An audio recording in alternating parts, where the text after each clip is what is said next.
Hey guys, how's it going? This is Anthony from Anthony's Customs, and for this review we are looking at the Marvel Legends Build-A-Figure MODOK.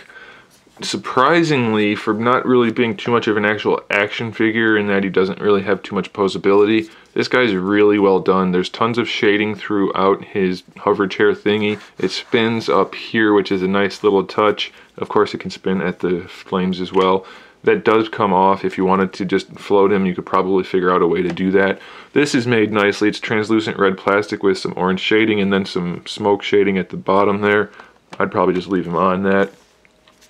There's tons of shading throughout all of this, which is a nicely kind of marbleized molded metallic plastic. Bunch of different shades in it. The hair is sculpted really well. That would not have been fun to sculpt. I don't envy that sculptor. If it was done by hand, that would suck so much.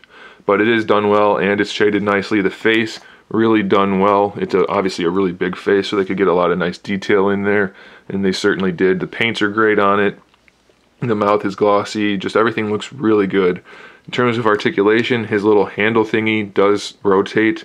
It's really hard to get his hand to line up with it nicely because of the way it sticks in. It's in too close, so you have to bend his arm kind of and bend this, and then you can get it in his hand, but it's still kind of awkward. So it's not the best.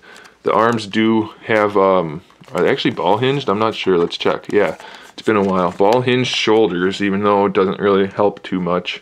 So ball hinged shoulders with a bicep swivel. So the shoulder swivels at this end and in the bicep. Double jointed elbows, a wrist swivel, a wrist pivot, and a finger pivot. They are individually articulated. It's not really necessary, but they are articulated individually. And then the hips, are the hips ball hinges as well? I don't think so, but I could be wrong. They don't seem to want to move any which way. Yeah, they are. There's a very limited range of motion, but the hips are technically ball hinges, just like the shoulders. There is a thigh swivel and the swivel at the top of the hinge. Double jointed knees, ankle pivot, ankle rocker. So this guy has a surprising amount of articulation for not really needing it. But that's okay by me. It doesn't look bad, so adding extra articulation is never a bad thing as long as it doesn't hurt the sculpt. And the sculpt is really good on this guy. Mix of metallics and flats for the arms looks really good, and then like I said, the chair and the head just really looks really nice.